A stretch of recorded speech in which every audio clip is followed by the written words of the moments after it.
My husband laughed loudly, patted his mistress on the shoulder. "I'm proud of you." At her promotion party, he paused for a beat, glanced toward me. "Unlike some people who walk into this family and only bring shame, if you were me in that moment, would you stay silent and endure? Or stand up and turn everything upside down? Write your answer in the comments." I sat at the very back row of the hotel's banquet hall, the third chair from the aisle, right under the air vent that hummed too loudly, and over a white tablecloth stained with a dried wine mark from some previous party. I shouldn't have been sitting here. At first, my name was placed at table number 4, closer to the stage, next to a few distant relatives of Richard, faces I couldn't even remember the names of. But I moved myself here an hour ago, right when the speeches started, right when I understood what kind of night this was going to be. Richard didn't even notice. He was standing in the lights, one hand resting on Ashley's shoulder, the young, dazzling mistress in a tight red dress, while I was nothing but the shadow of the legal wife sitting behind. 28 years old, Richard said, his voice carrying clearly through the speakers, the confidence of a man who had never had his ability questioned. And already the youngest project director in the company's history. He paused just long enough for the small gasps of admiration to spread through the room. Some people spend their whole lives just trying to touch the position that Ashley reached before 30. The applause rose again, thicker, longer. I still didn't clap. My hands were interlocked on my lap, my knuckles so tense they turned white.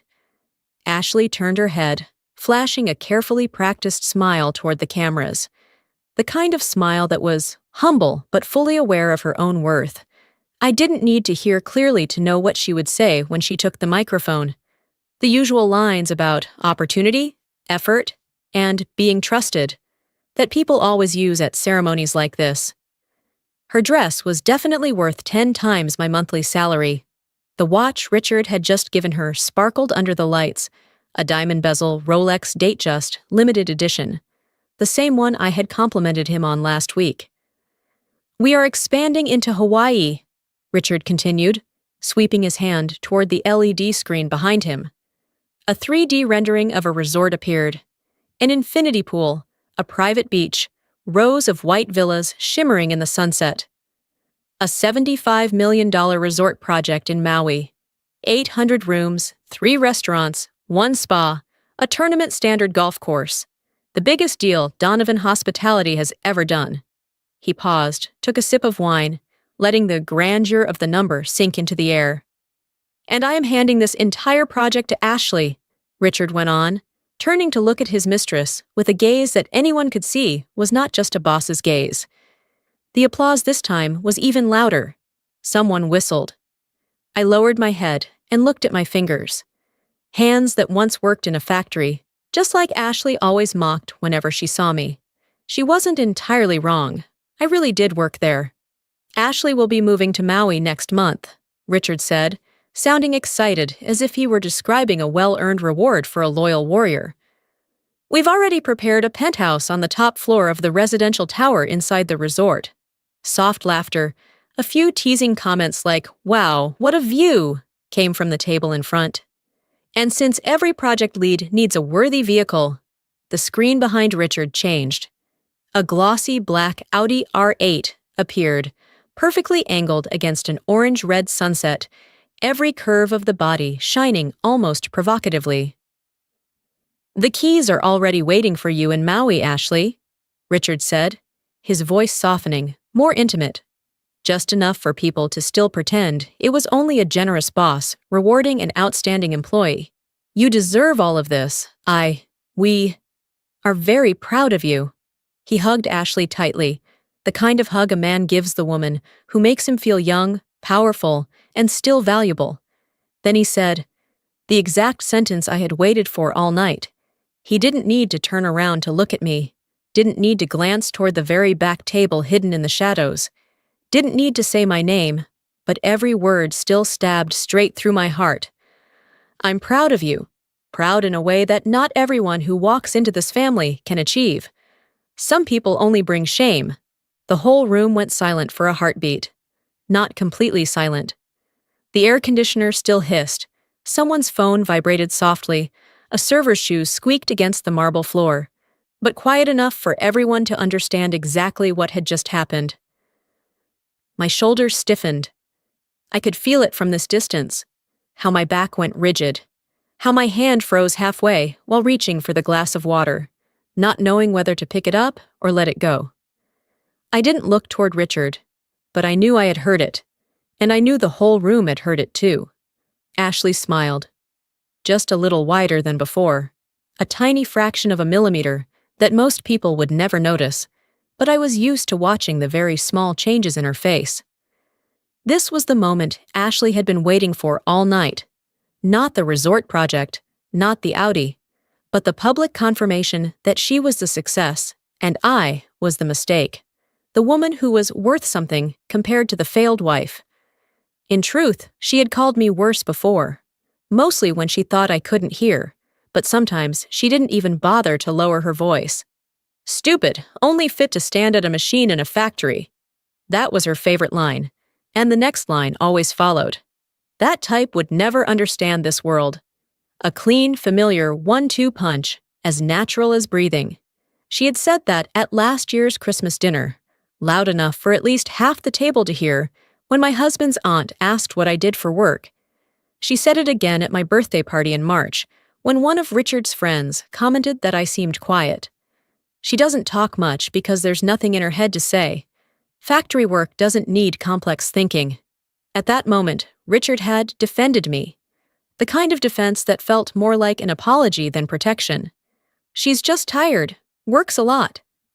She's not used to gatherings like this. Those words made me shrink faster than Ashley's insults ever did. The speeches kept going. Ashley took the microphone and said things that sounded very humble, very professional, very family-oriented, and were clearly written by someone who knew exactly how to make a person look perfect in front of a crowd. Those words sounded hollow coming from someone who had never had to fight for anything, never been denied an opportunity, never had to wonder if anyone would catch them if they fell. I stopped listening and started remembering the factory. 3 months on the night shift, assembling car parts. The kind of work that teaches you how much a body can endure when the mind goes numb. 10 hours of repeating the same movement. The smell of machine oil and hot metal. The noise so loud your ears still buzzed when you got home. The kind of work Ashley thought was beneath human dignity. I was good at it. After 3 months, I was promoted to team leader on the line, found process gaps, saved the factory $40,000 in wasted materials, trained new workers, many of them later became shift supervisors. I used to be proud of that. Then I met Richard, the son of a factory director. One afternoon, with sunlight cutting through the industrial glass windows at exactly 4 o'clock, we were together for 8 months before I met the family that would become my in-laws. At the time, I didn't understand why he kept avoiding the topic of introducing me. I thought he was just being careful, just wanting things to move slowly. Now that I think about it, maybe he was delaying an inevitable moment of disappointment. Christopher, my father-in-law, looked at me the way people look at a stain on an expensive sofa, a problem to be dealt with, a flaw to be controlled. My mother-in-law was polite in the cold way that rich people are very good at performing. Every gesture correct, but behind it, complete indifference. Ashley, back then still called my best friend in front of everyone, was worse.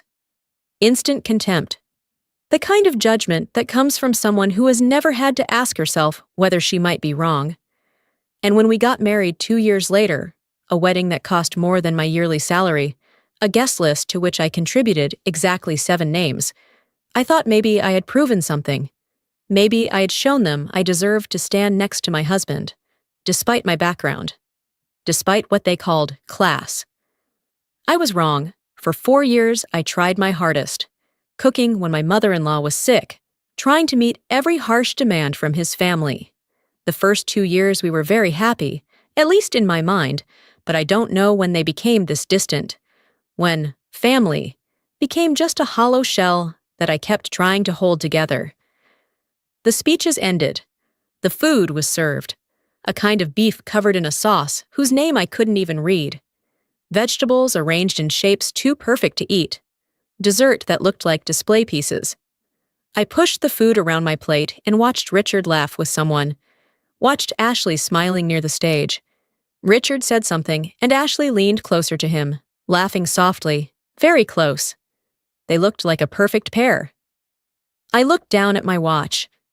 9:47. The party could last until 11, maybe longer. I could leave early, make an excuse about a headache or work in the morning. But Richard wouldn't get angry. He had never been angry with me, only disappointed. The kind of disappointment that makes someone feel small for not being strong enough to endure one more night for his family. So I stayed. Drank too much red wine that the staff kept refilling. Watched Ashley accept congratulations from a line of people that never seemed to end. Relatives, partners, friends, all of them speaking the same language of success that they thought I would never belong to. I left the party without saying goodbye to anyone. Richard and Ashley were still dancing the last song under the stage lights. I quietly walked past the reception desk, called a taxi, and disappeared into the freezing October night. When I got home, I didn't make a scene, didn't smash anything, didn't cry in the living room like in the movies Ashley probably loves. I just quietly hung my party dress on the hanger, stood still looking at it for a long time under the yellow light, and then started packing a suitcase. I put in exactly the bare minimum: a few comfortable clothes, underwear, my laptop, a small photo frame of me and my mother when I was little, my father's old notebook, a box of headache medicine.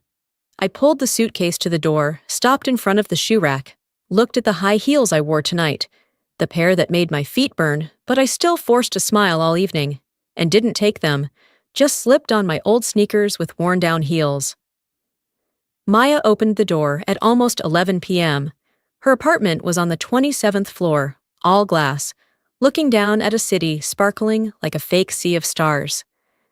Maya was wearing an old Harvard Law hoodie, her hair tied up, no makeup. She looked at me for only a second, then opened her arms. I burst into tears right there in the hallway like an abandoned child. The living room had only one amber table lamp turned on. Maya placed a cup of hot tea in front of me and a thick dark blue folder. I was still shaking, my lips pale from the cold and the shock.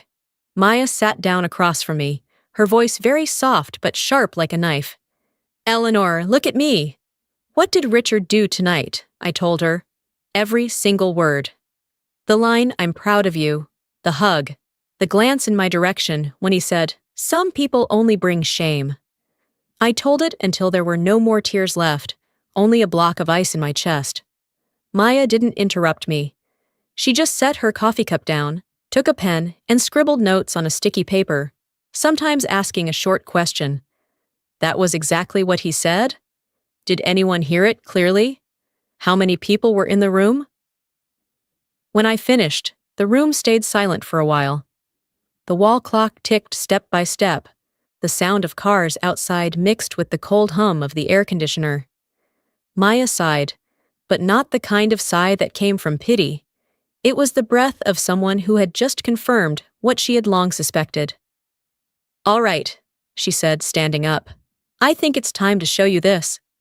She went into her study, leaving me on the sofa with my coat still half on. After a while, Maya came back, holding a thick, pale yellow folder, the kind of hardcover you see in courtroom movies. She placed it on the table, pulled out an old A4 sheet of paper, the edges yellowed.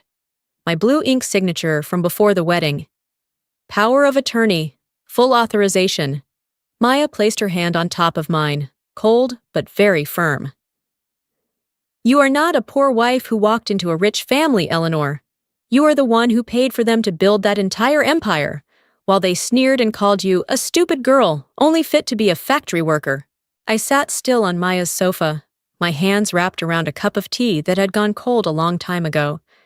I started to remember. Not the vague kind of remembering, but memories sharp like knives cutting into skin. I was 19 years old, standing in the conference room on the 42nd floor of my father's company. Chief Legal Officer Marcus Vincent placed a stack of documents as thick as a wrist in front of me. "Your father left the entire company to you, Eleanor. You are the sole shareholder. I had always known I had a rich father." But he left when I had just been born, and I knew I grew up in my mother's love and her hatred toward the husband who abandoned her. I cut him off. Do I need to do anything right now? Marcus gave a sad smile. Your father said, when you are ready, then come back. If not, the board will continue to run everything for you. You just need to live, Eleanor. Live properly. I didn't want to go back.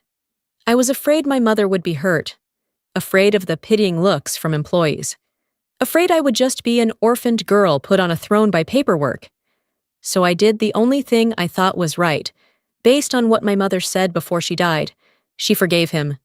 You must understand the factory from the concrete floor all the way to the roof, from the last worker to the director. If you don't understand, never sit in that chair. I put away my management degree and applied for a job at the biggest factory in Michigan. Third shift, assembly line for components. 10 hours a day, hands full of cuts, back hurting so badly I had to sit on cardboard boxes to rest. After 3 months, I was already a line team leader. I found a process flaw that was wasting $42,000 a month and fixed it in one night. I was insanely proud. That was the first time I felt I deserved my mother's trust. Then I met my husband. I sat across from him in the break room, wearing a dirty safety suit, hands still stained with oil. He asked, "Do you feel this job is something to be proud of?" I laughed, for the first time since my mother died.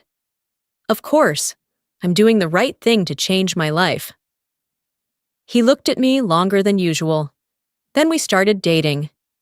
When he brought me home to meet his family, Richard held my hand tightly at the door of his parents' house, whispered, "Don't worry, they'll like you." But Christopher looked at me like he was looking at a scratch on a new car. My mother-in-law smiled in a deadly polite way.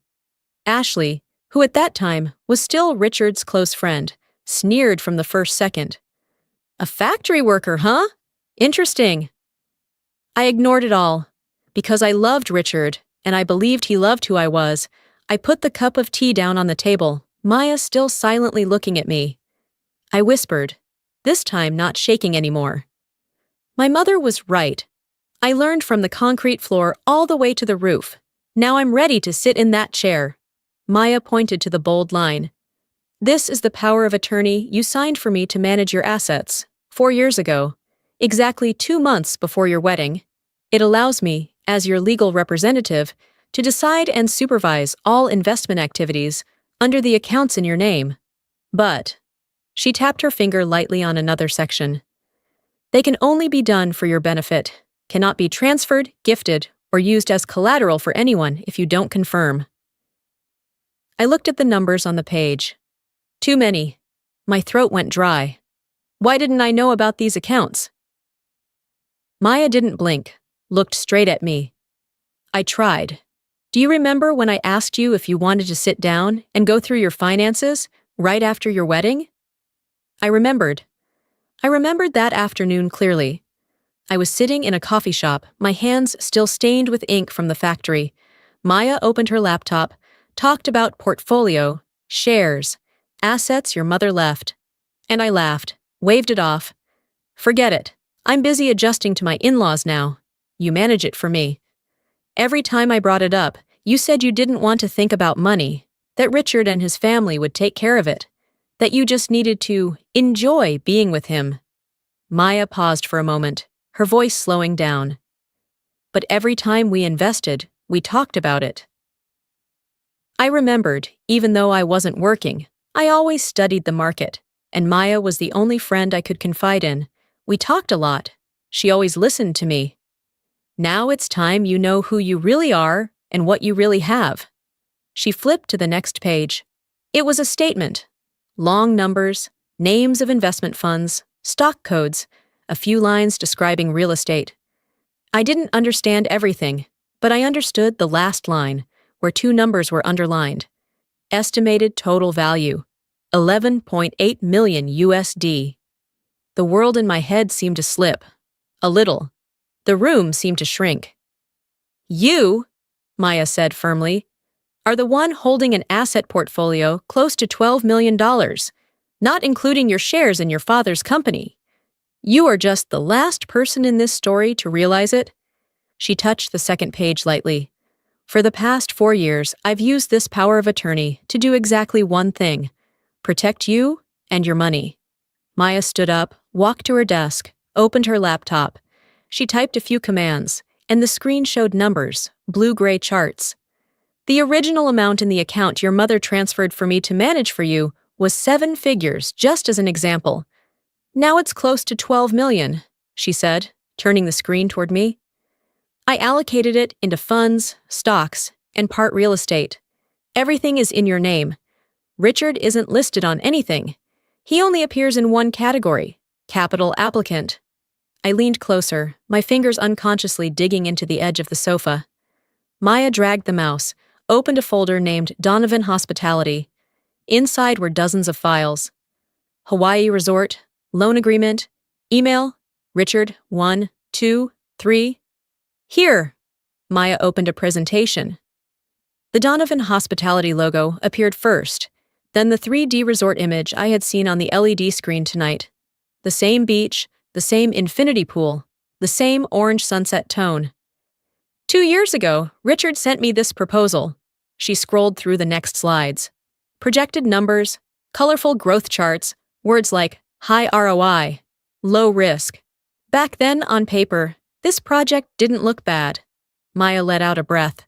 The land was secured, permits were acceptable, banks agreed to lend if a strong enough investor stood behind it. I decided to use a part of your assets, just a part, as a test investment, because... She looked up at me, not avoiding my eyes. Because I didn't know how he treated you at home.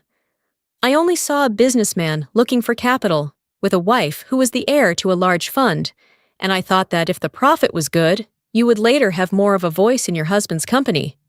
I was wrong about that part. I calculated the financial side, but I didn't calculate the human being. Maya switched to another file. An Excel sheet opened, dense with numbers. The Hawaii resort is collapsing, Maya said, this time not trying to keep her voice neutral anymore. Construction is delayed, costs are exploding, contractors are demanding payment, and the banks are starting to lose patience. Richard has used this project to show off to the whole world, to you, to his mistress, to his family, but on paper, it's a hole. She opened the email inbox, quickly searched a thread, clicked it open. This is the email he sent me 2 weeks ago. Maya read out loud, every word. Maya, we need to consider increasing the investment capital. If we don't have at least 40 million more within the next 1 or 2 months, the bank will freeze the credit line. I don't want to put pressure on you, but I hope you will help. She closed the email, looked back at me. Eleanor, listen carefully. Without more money from you, Donovan Hospitality, the entire hotel system, not just Hawaii, will not survive another 60 days. They owe contractors, they owe banks, they owe other small investors. This system is being held up only by your inheritance money. I heard a sound inside my head, not the sound of collapse, but the sound of a door being thrown open very hard. Images from the past few months suddenly connected. The times Richard came home late, the smell of alcohol and unfamiliar perfume, the casual comments about pressure from the bank, difficult market. Maya leaned back in her chair, folded her arms, and looked at me for a long time. Without you, without this investment fund, Richard is about to go bankrupt. He'll lose the resort. The whole Donovan hospitality system he was so proud of that he humiliated you in front of everyone tonight is standing on your money. I clenched my hands together, my nails digging into my skin without feeling pain. In other words, Maya said, lowering her voice, each word dropping between us like a heavy stone, you are holding the leverage, a leverage big enough to lift your husband's entire family up and then decide where to put them down. The question is no longer, are you strong enough, but do you want to use it or not? Maya looked straight into my eyes, her voice slowing. You also hold the right to decide whether this marriage should be kept or not him. I cried. I held her and cried. I grew up in the lack of my father's love, in my mother's loneliness. I could put away my management degree to learn from the bottom, as my mother taught me. But when I met Richard, when I enjoyed love with him. I lost my way. I wanted to stay with him. I wanted to keep him. I wanted to walk into his family, trying to hold on to a family that never welcomed me. The next afternoon, I came home earlier than usual. The apartment door clicked shut behind me with a dry click. And in that moment, I felt like I had just stepped out of a role I had been playing for far too long.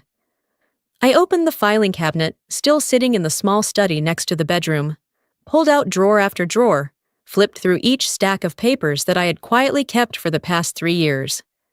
Bank statements, transfer records into the joint account. The numbers that never lie lay there, cold, orderly, telling a story that no one in my husband's family had ever bothered to read even once. I laid everything out across the table, each stack in chronological order. My phone vibrated. A message from Richard. "Are you home yet? Can we talk?" "Maybe cancel the birthday. No need to make it big."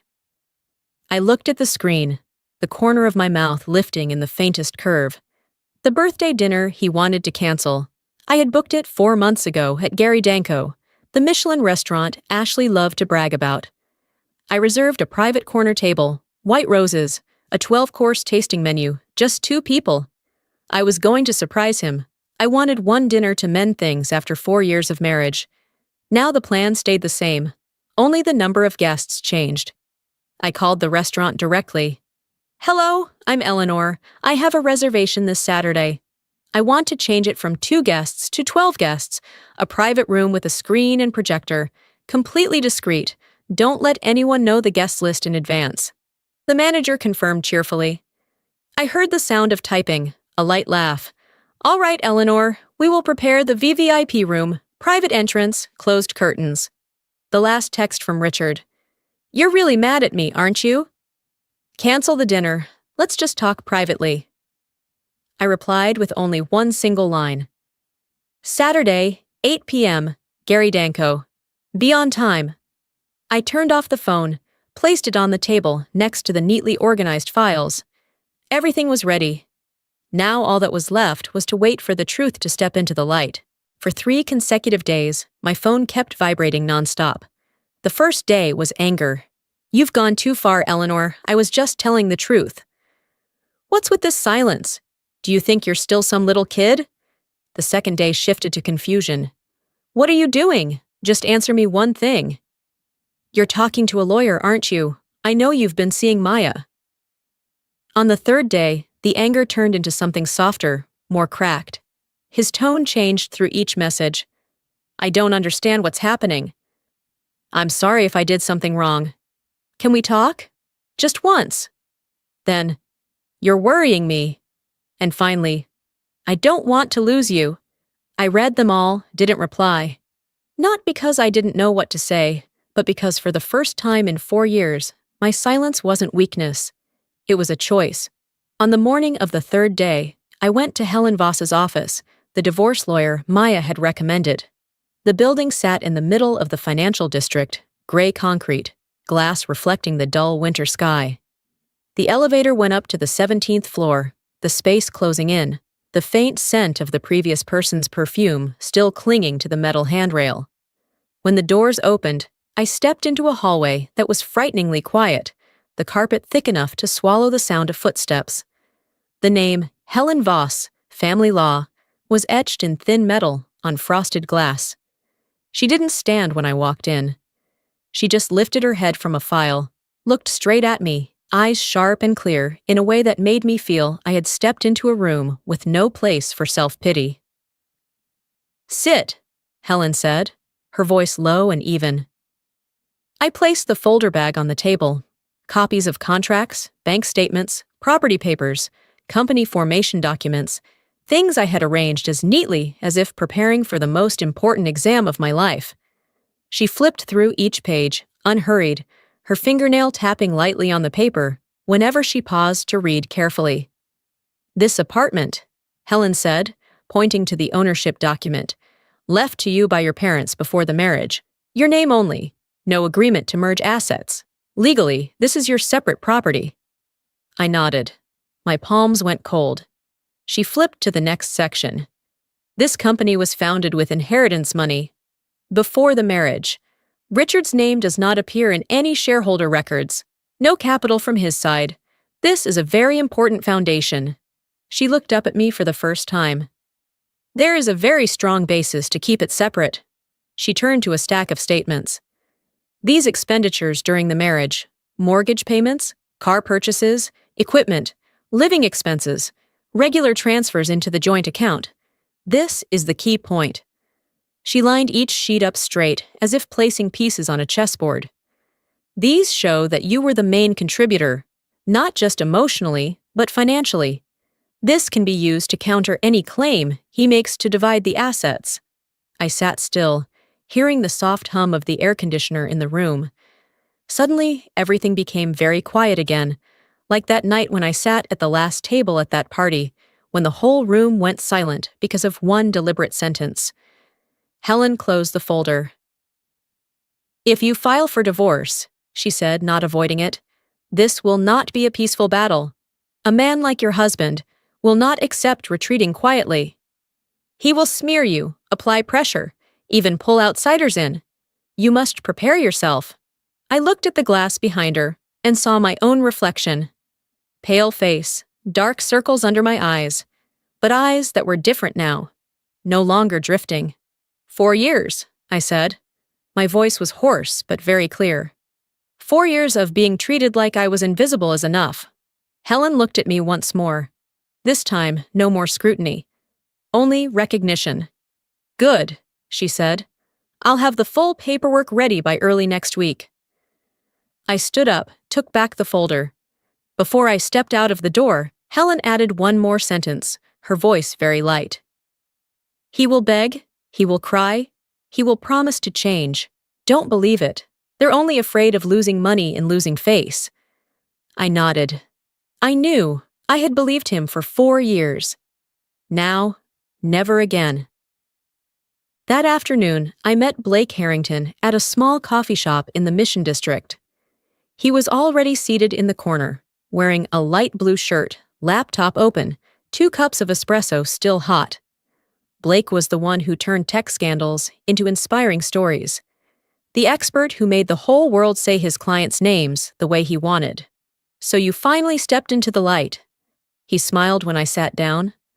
I told him everything, the marriage coming to an end, the fact that the board of my father's company had agreed to transfer full control to me within the next week, and the birthday dinner at Gary Danko on Saturday night. Blake listened without interrupting, only nodding slightly a few times, his eyes shifting from surprise to something close to admiration. We have to do this carefully, he said when I finished. The press release must not smell like revenge on a husband. The story has to be. 2 women quietly built an industrial empire worth hundreds of millions while the world looked the other way. The simple life of an heir, not family drama. I nodded. I don't want revenge. I just don't want to hide anymore. Blake turned the laptop toward me, showing a draft press release. Hartley Dynamics officially recognizes Ms. Eleanor Hartley as chairwoman and chief executive officer, the sole heir of a multi-million-dollar industrial empire. When does it go live? Saturday night, exactly 11 p.m., right after Richard's birthday dinner. While they're still in shock from what you say at the restaurant, the release will hit all major outlets at once. By Sunday morning, the whole world will know who you are. He tapped lightly on the table. Saturday night, you have your private moment with them behind closed doors. After that, you step out of the shadows. Fair. I smiled, for the first time in many days feeling truly light. I'm ready. We finalized the last schedule. The board meeting and official handover ceremony would take place on Friday, exactly 1 day before Richard's birthday. The press release was sent in advance to major newsrooms, embargoed until 11 p.m. Saturday.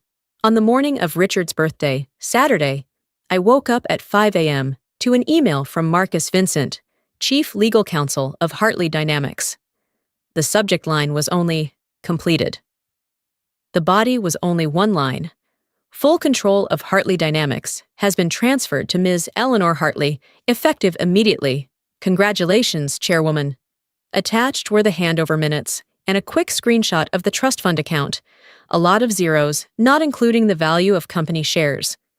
I sat on the bed, opened my personal banking app. The number appeared, clear, unmistakable.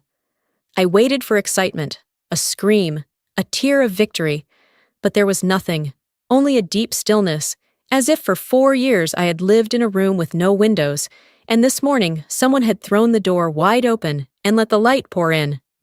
Money didn't matter anymore. I put the phone down, stood up, pulled the curtain. The city blazed bright beneath my feet. I got out of bed, walked straight to the wardrobe, and pulled out the deep blue silk dress I had bought yesterday, saved only for tonight. The cut was simple, the fabric expensive, not flashy, exactly the kind that makes people have to come closer to recognize its value. I showered, did my makeup, curled my hair carefully. When I looked at myself in the mirror, I almost didn't recognize the woman staring back. Not because I looked different, but because the feeling inside had changed. Awake, present, no longer disappearing from my own life. I arrived at Gary Danko at 7:45 p.m., handed my car over at the lot across the street, and walked 2 blocks. The October wind carried salt and fog from the bay across my coat. My heels clicked steadily on the sidewalk like a countdown.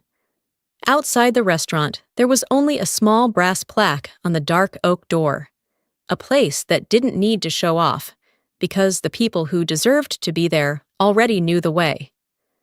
4 months ago, I reserved this table for 2 people, imagining candles, white roses, and champagne glasses. Now it was still white roses, but the table was longer. The staff was already waiting at the door. Black dress. "Ma'am, everything is ready as requested." I nodded thanks, followed her down the marble hallway, past black and white Paris market photos, and into the private room at the end. A long table for exactly 12 people. Champagne glasses already arranged, sparkling under warm Edison lights. The menu I chose in advance, 7 chef's courses, wine pairing for each. In the corner, the large projector screen had been lowered, the projector already connected to Wi-Fi. I opened my laptop and tested it once. I scrolled quickly through the next slides, transfer charts, a list of every dollar Maya pumped into Donovan Hospitality for me, all clean, professional, impossible to deny. "Perfect," I said, closing the laptop. "When I give the signal, have the champagne poured and dim the lights." The staff member smiled in understanding, led me out to the main bar, and seated me in a hidden corner where I could clearly see the entrance and the hallway leading to the private room. A glass of mineral water with lemon was placed in front of me. "To keep your head clear," she whispered. I nodded in thanks. 7:53 p.m., Christopher and his wife, my in-laws, walked in first. He wore an expensive gray suit. She wore pearls, their faces slightly confused when they didn't see their son waiting at the door. Devon and Harper came next, Richard's business partners, shiny suits, sparkling watches. They looked around, frowned, clearly not understanding why they were here. Emily, the staff member, smiled professionally and led the guests into the private room. 7:57 p.m., Ashley appeared. A tight red dress, hair in a high bun, lipstick the color of blood. She walked in as if the whole world should turn to look. I saw Christopher hug her, my mother-in-law kiss her cheek, Devon whistle teasingly. Ashley laughed brightly, the smile of someone who thought tonight she was the center. Marcus arrived last, making everyone slightly confused because no one had ever met him. They were all there, gathered inside the glass room, laughing, clinking glasses, still thinking this was another promotion celebration for Ashley or a surprise birthday for Richard. I sat at the bar, quietly watching, my hand slowly turning the glass of water. 8:07 p.m., Richard finally appeared. He froze in the doorway, eyes scanning the room, then stiffened when he saw his entire family and friends inside the private room. His eyes searched for me. I stayed still, didn't smile, didn't wave. He walked quickly toward me, his face shifting from confusion to real worry when he saw my expression. "Eleanor, what's going on? Why are my parents, Ashley, everyone here?" I stood up, adjusted my dress, my voice light, but every word clear. This is your birthday dinner. I invited the people you value the most. He stammered. I thought, just the two of us. No, I cut him off, smiling for the first time that night. Tonight, we're going to talk in front of everyone who helped you realize I'm just a factory worker. I turned and walked toward the private room. Behind me, Richard's footsteps sounded slow, his breathing already starting to tangle.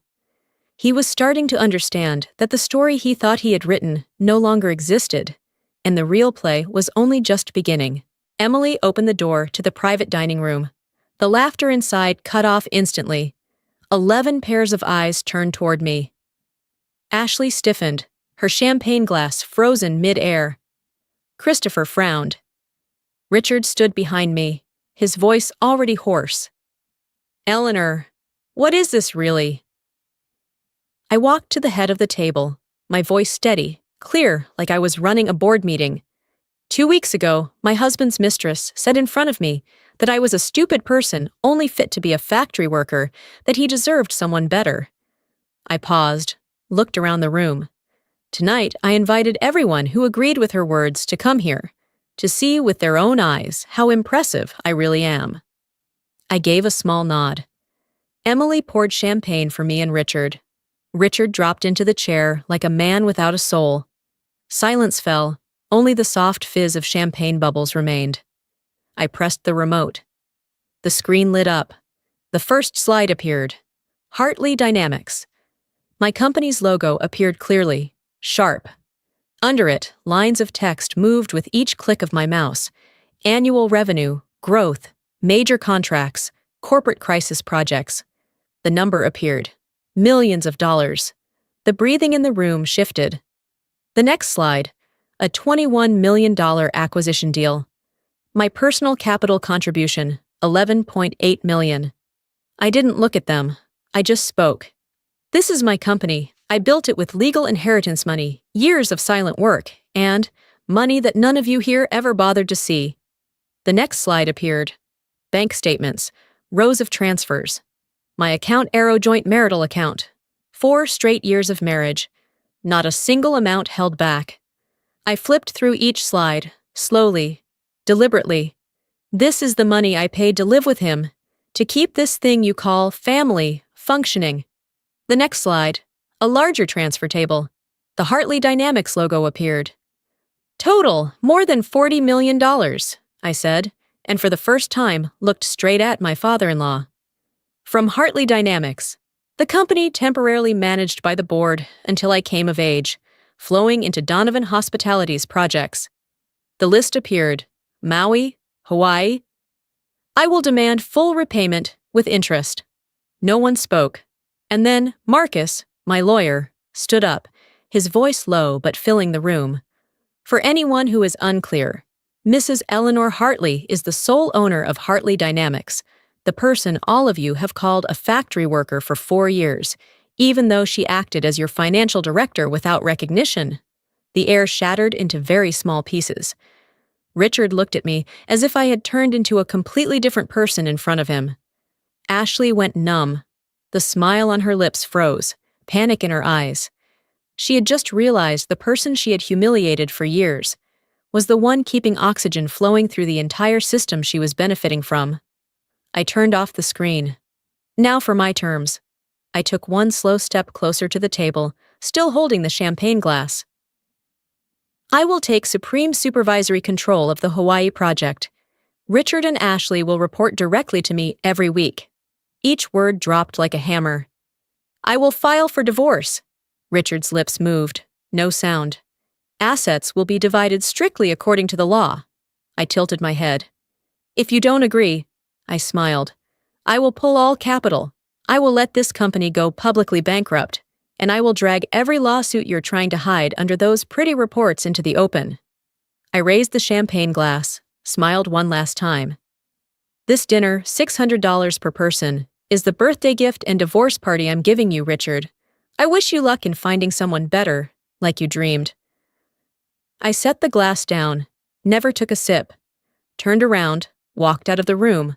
The sound of the door closing behind me was soft, but enough to cut off 4 years of marriage and a room full of people who had never really looked at me. I did not look back. A CT-11. I drove home in an automatic state, my eyes on the road, but not really seeing anything.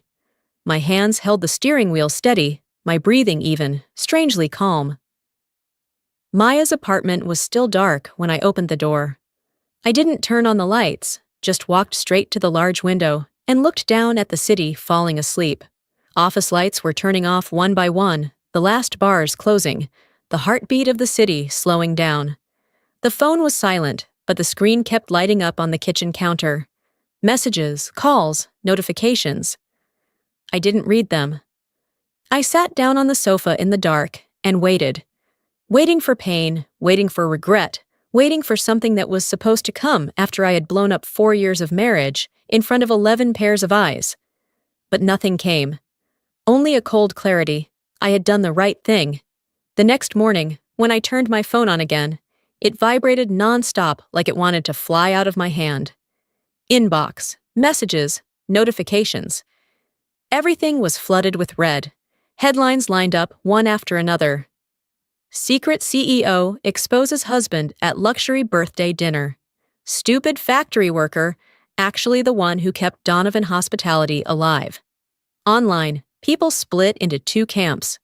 Half praised me as a new symbol of feminism, the woman who stopped being silent and pointed straight at where she was being crushed. The other half called me cruel, using inheritance money to humiliate others, weaponizing a luxury dinner. Everyone had their own angle. Everyone had their own story they wanted to tell using my life. Maya brought bagels and coffee, hugged me tightly right at the doorway. "You did it," she said, her eyes bright. "You're not invisible anymore." We sat on the sofa, eating and making lists, which interviews to accept, which messages to keep, how to turn the storm into an advantage for Hartley Dynamics. I opened my personal inbox. 12 emails from Richard overnight. 11:47 p.m. You humiliated me in front of the world. 12:58 a.m. Why did you hide this from me? 3:03 a.m. About Ashley, I can explain. 3:33 a.m. I'm sorry, not because I got exposed, because I never really saw you. I read them all, then deleted everything, didn't reply. The phone rang again. Helen. "Good afternoon," she said, her voice still calm, like the first time we met, but this time with a layer of warning underneath. "Hope you managed to sleep a bit more this morning after last night's event." "A little," I answered. "Is something wrong?" "Your in-laws have hired a lawyer," Helen said directly. "A pretty famous one. Specializes in ugly, high-profile divorces. Very expensive, very aggressive. He called me an hour ago asking about your side's legal direction." I felt my stomach tighten, but my voice stayed even. "Fast." "People like him are always fast," Helen said. "That's why people pay him. I told him you're ready to file. But prepare yourself. Their side will definitely try to build a different media narrative. The story of a wife who deceived her husband, hid assets, and dumped him now that she's rich is very clickable." She paused. "They might try to pull the press in, use public pressure to force you to give up more money." I gave a small laugh. "If they want to play dirty, let them. I have enough clean evidence." I hung up and stood in front of the window. The city was awake, and for the first time in a very long time, so was I. A CT-12. 8 weeks later, I stood on the 43rd floor of the new tower, floor-to-ceiling glass flooded with morning sunlight spilling down onto San Francisco Bay, shimmering like silver scales. The walnut desk still smelled of fresh polish, and on it sat only a MacBook, a small cactus, and a brass nameplate engraved, Hartley Dynamics, Eleanor Hartley, Chairman and CEO.